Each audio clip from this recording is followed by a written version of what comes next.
Digestion in human being. Human being also follow the holozoic mode of nutrition. मैंने पिछले video में आपको बताया था कि हॉलोजोइक न्यूट्रिशन क्या है, ठीक है। उसको जैसे कि इंजेशन पहले होता है, सबसे पहले खाया जाता है, फिर डाइजेशन होता है, फिर ऑब्जर्वेशन होता है, हाँ, फिर एसिमिलेशन होता है, फिर उसके बाद से क्या होता है, इजेशन। इजेशन माने बाहर निकल जाना, ठीक है, जैसे कि पोटी बाहर निकल जाता है। तो वो सब सारी प्रक्रियाओं जब होती हैं तो उसको क्या बोलते हैं, होलोजोइक मोड, ठीक है। तो ह्यूमन बीइंग क्या है, होलोजोइक मोड ऑफ न्यूट्रिशन है, ठीक है, फॉलो करता है। How ever the process of nutrition in human being is far more complex than it is in an amoeba, ठीक है। मगर देखिए अमीबा में भी क्या ही होलोजोइक न्यूट्रिशन ही होता है, ठीक है। पहले जैसे आप लोग होलोजोइक मैंने बता चुका है कि किसको बोलते हैं, हाँ। मगर अमीबा क्या है, यूनिसेलुलर है, तो इसका न्यूट्रिशन लेना बहुत आसान, जिससे डाइजेशन बहुत आसान होता है, ठीक है। और ह्यूमन बीइंग का बहुत ही कॉम्प्लेक्स होता है। तो चलिए आज ह्यूमन बीइंग के ही न्यूट्रिशन के बारे में हम लोग समझते हैं कि कैसे ये न्यूट्रिशन गेन करते हैं। अब देखिए ये क्या लिखा है कि ह्यूमन बीइंग इंजेस्ट माने जो अंदर जाते हैं फूड, उसको इंजेस्ट करते हैं फूड को थ्रू द माउथ, ठीक है, माउथ से वो इंजेस्ट करते हैं। The ingestion food passes through a long tube.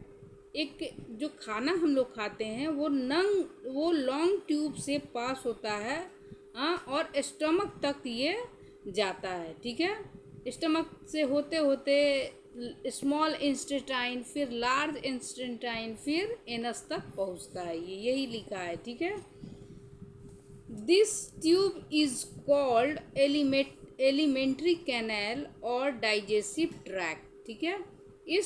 देखो यहाँ पे एक ट्यूब दिया है, देखिए ये मुंह से ये ट्यूब आया, ये ईसोफेगस, इस पाइप को क्या बोलते हैं, ईसोफेगस, ठीक है। यहाँ से ये स्टमक में गया, स्टमक से ये यहाँ पे जाएगा स्मॉल इंस्टेटाइन से ये लार्ज इंस्टेटाइन, और फिर ये एनस के थ्रू।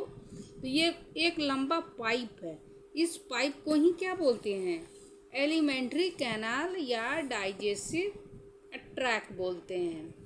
आगे चलते हैं कि इट हैज़ सेवरल ऑर्गेन्स, इसके पास कुछ ऑर्गेन्स होते हैं through which food passes and get digest.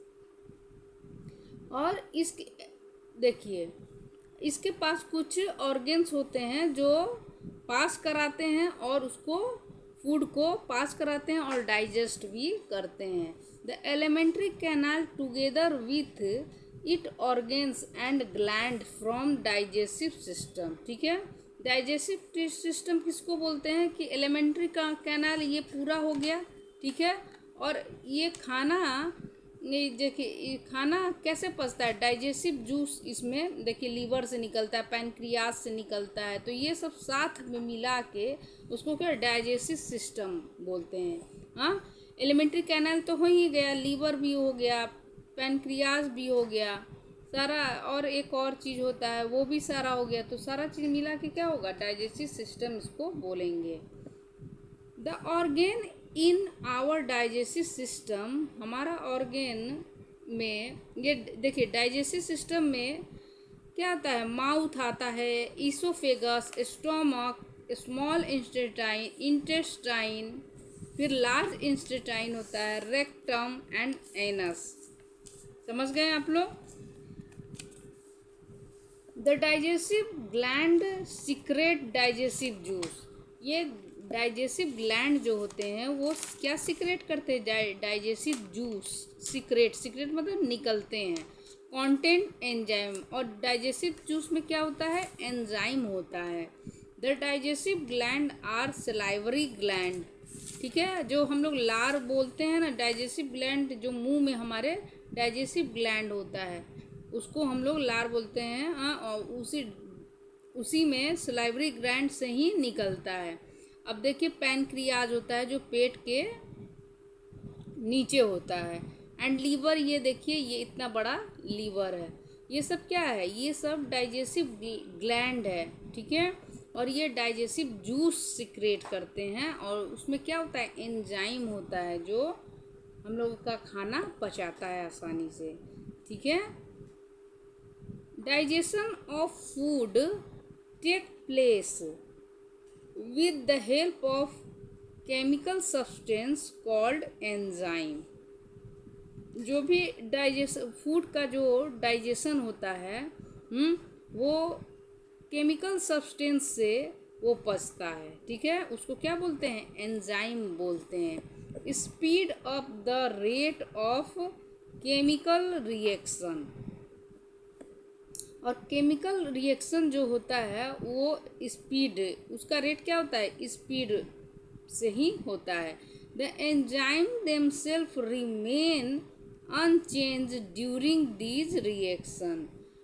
ये एंजाइम अपने आप ही अनचेंज हो जाता है इस रिएक्शन के बाद। आगे पढ़ते हैं कि let us find out the organs and gland of the digestive system help digest food. सबसे पहले आता है माउथ। देखिए माउथ में क्या बोल रहा है कि the mouth is the first organs in the alimentary canal. Alimentary canal का फर्स्ट ऑर्गेन्स क्या है? सबसे पहले ये क्या है? माउथ ही आता है, ठीक है। तो इसको क्या बोलते हैं? बकल कैविटी भी बोलते हैं या ओरल कैविटी बोलते हैं इसको। It contents of teeth, tongue and salivary gland.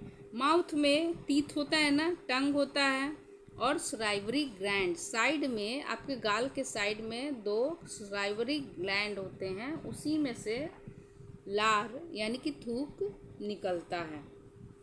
देखते हैं आपके मुंह पे हमेशा मुंह में पानी भर आता है, तो वो सलाइवरी ग्लैंड से ही हमेशा वो क्या है? एंजाइम है।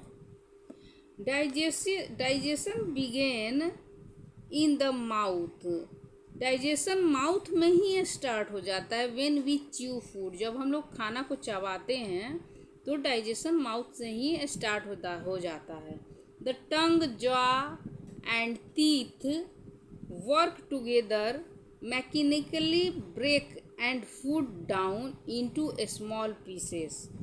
टूथ, जॉ, टंग ये सब मिलकर करते हैं कि फूड को ब्रेक डाउन करते हैं छोटे छोटे पीसेस में। Salivary gland present in the mouth secrete their digestive juice called saliva. Salivary gland मैंने आपको अभी बताया है कि ये माउथ में सीक्रेट होते हैं और ये डाइजेस्टिव जूस निकालते हैं, उसको क्या बोलते हैं? सलाइवा कहते हैं। सलाइवा ब्रेक डाउन करते हैं स्टार्चेस को ये ब्रेक डाउन, जैसे चावल में क्या होता है? स्टार्च होता है, रोटी में भी होता है स्टार्च। तो रोटी देखिए प्रेजेंट इन द फूड में स्टार्च जो होता है वो मुंह में ही टूटता है, वो सलाइवा के प्रेजेंट से। एंड कन्वर्ट इनटू शुगर, और वो चेंज हो जाता है शुगर में। स्टार्च किस में चेंज होता है? शुगर में चेंज होता है। Saliva also keep the food moist, making it easy to swallow. Saliva food को गीला रखती है, मॉइस्ट रखती है, जो हम लोग आसानी से निगल पाते हैं। वो तो सलाइवा का क्या काम है? जो डाइजेस्ट करता है और स्टार्च को शुगर में तोड़ता है और उस फूड को क्या करता है? मॉइस्ट करता है, और जिससे हमको निगलने में आसानी होती है, ठीक है। अब देखिए एक्टिविटी 1। एक्टिविटी पे देखिए ये क्या कह रहा है कि to study the effect of saliva on starch, ठीक है। उनकी स्टडी करने के लिए क्या कि सलाइवा इफेक्ट स्टार्च को ये करता है। मटेरियल रिक्वायर्ड, क्या क्या मटेरियल रिक्वायर होना चाहिए? 2 टेस्ट ट्यूब, उसको लेबल कर दीजिए A और B।